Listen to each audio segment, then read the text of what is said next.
wabarakatuh. Kembali lagi bersama saya Talita Syafafulka dengan 2 digit terakhir 83 dan teman saya. Saya Syakira Alfasana dengan 2 digit terakhir 82. Nah, Sore ini kita ya. udah bersama Narasumber kita yaitu Kak Anjani dari UIN Raden Mas Said Surakarta, Prodi Ekonomi Syariah. dari UIN Raden Mas Said, Prodi Ekonomi Syariah, guys. Jadi di sini kita tuh mau membahas diskusi atau membuka ruang diskusi mengenai ekonomi digital yang sudah marak terjadi di era 4.0 ini. Jadi kan banyak banget kemudahannya ya Iya. sekarang ya, apalagi kayak dengan menggunakan pay later atau dengan menggunakan COD mungkin ya. Tapi di sini yang banyak banget keliru dan banyak banget kasus-kasus yang membuat orang-orang itu sebenarnya ragu gitu loh. Iya. Sebenarnya ini boleh atau enggak sih? Itu Salah kan satunya tuh dari pay later iya, ya. contohnya kayak pay later, terus aplikasi-aplikasi pinjaman online itu tuh dari pandangan mahasiswa ekonomi syariah tuh gimana sih? Jadi kita di sini mendatangkan Kak Anjani di sini untuk berbagi ilmunya dari prodi ekonomi syariahnya untuk sharing ilmu lah ke kita mengenai hal tersebut. Gimana sih Gimana, Kak Kak, pandangan tentang hal itu? Ya, menurut saya itu tergantung orangnya. Jika terpaksa menggunakan pay later, maka itu tidak apa-apa asalkan tidak ada lebihannya. Misal dia beli barang 20.000, ketika jatuh tempo dia juga harus bayar 20.000, tidak boleh lebih dari itu. Kalau lebih dari itu maka itu ada hukumnya haram. Jadi kalau menurut pandangan kakaknya yang dari ekonomi syariah ini, guys, ini tuh kayak kita kalau membeli barang dan sudah lebih dari jatuh tempo dan kita terkena biaya, hitungannya apa sih Kak? Bunga ya berarti ya? Ada bunganya di pinjaman tersebut, itu hukumnya haram, guys. Tapi kalau kita membayarnya sebelum jatuh tempo itu tetap nggak apa-apa ya Tidak berarti itu. apa, asalkan misal harganya 20 ya bayarnya 20. Bayarnya sesuai dengan apa yang kita dengan pinjam. harga yang di Iya, awal harga gitu di ya. awal. Tidak ada tambahan ataupun Pengurangan, kelebihan. iya. Dan kalau ada lebihannya, misal dia beli 20 terus bayarnya 21, tapi tetap ada kesepakatan antara dua belah pihak, penjual dan pembeli, itu juga tetap haram. Oh, walaupun ada kesepakatan antar dua belah pihak di awal, Di awal atau di akhir itu? Di awal Di atau awal. akhir tetap haram. tetap haram ya. Jadi kalau tidak sesuai dengan harga aslinya gitu ya. Kalau ada biaya tambahannya itu hitungannya haram. Terus Terus misalnya nih kayak ada orang yang terlanjur, misalnya dia pay later tapi dia ternyata lupa. iya, dia lupa nih, dia buat lupa buat sebelum bayar pay jatuh letternya, tempo iya. nih ya. Itu Gimana, gimana itu? Berarti dia udah masuknya riba gitu ya? Iya, maksudnya riba. Seperti yang dijelaskan dalam Al-Quran, Surah Al-Baqarah ayat 275 dan 278 sampai 279 yang mengharamkan riba atau tambahan biaya, yaitu pay later.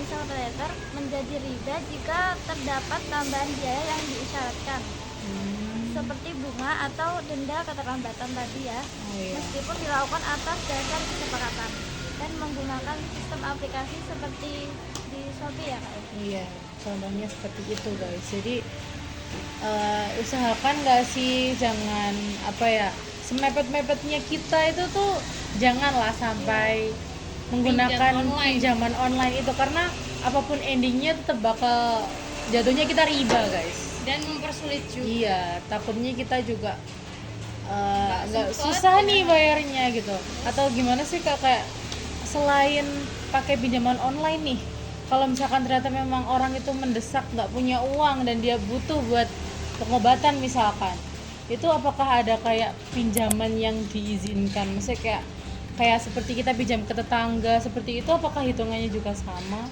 Ya itu boleh asal ya sewajarnya aja gitu, tidak ada lebihannya. Ya, yang penting Berarti intinya tuh yang penting apa yang kita pinjam itu nominalnya sama, Sama. dari awal gitu Dari ya. awal. Yang kita kembalikan itu sama dengan yang kita pinjam gitu. Iya, jadi harus sama guys. Jadi antara kita pinjam dan kita kembalikan itu harus sama totalnya, nominalnya harus sama. Mungkin ada tips nggak sih kayak sebagai apa ya, Masuk kita iya, kita mahasiswa ya, iya. khususnya yang Yang hidup banyak di era iya. 4.0 ini, misalnya ada tips nggak sih gimana caranya kita tuh terhindar dari yang namanya tuh utang gitu, gimana sih gitu. Mungkin ini bebas aja sih. Iya, kayak- pendapat kita sih, maksudnya kayak pendapat mahasiswa nih yang menurut kakaknya kayak gimana sih caranya kita memanage uang biar jangan sampai kelilit hutang nih, karena kan marak banget ya sekarang masalah hutang piutang nih gitu. Ya mungkin dengan manage uang dari awal gitu. Nggak tahu. Iya, Dari mungkin itu ya. iya benar. Panjang Berarti banget. memanage uang ya. Kita harus memanage uang berarti ya. Dari Manajemen awal ya. uang itu perlu banget ya, perlu banget Apalagi sebagai kayak seorang anak mahasiswa. kos gitu ya kan, itu manajemen uangnya harus diutamain sih. Harus Kakaknya diutamakan. sendiri apa Ya, juga aku anak kos? Oh iya, Ya, kakaknya ya juga anak sebagai anak kos nih, misalnya tuh ada nggak sih kayak caranya gimana sih caranya memanage uang dengan Iya, kan mesti kan juga teratur kita ada gitu. bulanan ya mesti. Nah, itu gimana sih biar tetap teratur nih keuangannya? Jadi kita bedain tuh antara kebutuhan khusus dan kebutuhan kayak misal healing atau self reward Self reward. dan dana darurat gitu, biar kalau ada apa-apa kita nggak pinjam ke orang lain gitu. Jadi kita harus manajemen di awal bulan Di gitu. awal Iya. bulan. Kalau kakaknya sendiri itu berarti udah dibagi ya kayak Iya. misalnya jatah per bulan buat beli makan seberapa, buat Iya. self reward seberapa, buat yang darurat juga seberapa gitu ya. Udah dibagi-bagi gitu. Iya. Jadi kita juga sebagai mahasiswa tuh harus pintar-pintar guys. Harus sebagai mahasiswa tuh harus pintar-pintar apa ya, memanage uang. Karena kita mahasiswa kan juga pasti ada yang namanya godaan-godaan tentang hutang piutang online itu, apalagi sekarang kan gampang tuh syaratnya, cuman scan KTP terus kita dapat pinjaman kan. Nah, itu tuh kita harus benar-benar bisa nge-manage itu biar kita tidak kelilit di situ guys. Gitu. Karena emang sangat bahaya banget. Iya, bahaya banget, nggak disarankan sama sekali. Karena kalau kita udah tergiur masuk ke situ pasti ada efek kecanduannya gitu. Iya, betul. Mirip-mirip sama itu lah, judi-judi Iya. kayak gitu. Nggak cocok banget, nggak boleh ya. Terus kalau dari Talita sendiri mungkin ada caranya mungkin. Ya itu kita semua itu harus apa ya, bisa memanage lah, jangan gampang tergiur sana sini buat pengen ini itu, Ini ditahan. itu maksudnya apa ini? Hawa nafsunya ditahan guys, hawa nafsu buat beli barang-barangnya itu ditahan ya, apalagi mahasiswa tuh keperluannya banyak gitu, jadi jangan mudah tergiur lah gitu. Jadi karena nanti efeknya kita gampang tergiur dan endingnya kita nggak punya uang dan endingnya kita utang nih, jadi mending ditahan dulu. Ditahan aja gitu. Kayaknya itu aja nggak sih? Ada tambahan Kak? Mungkin Atau ada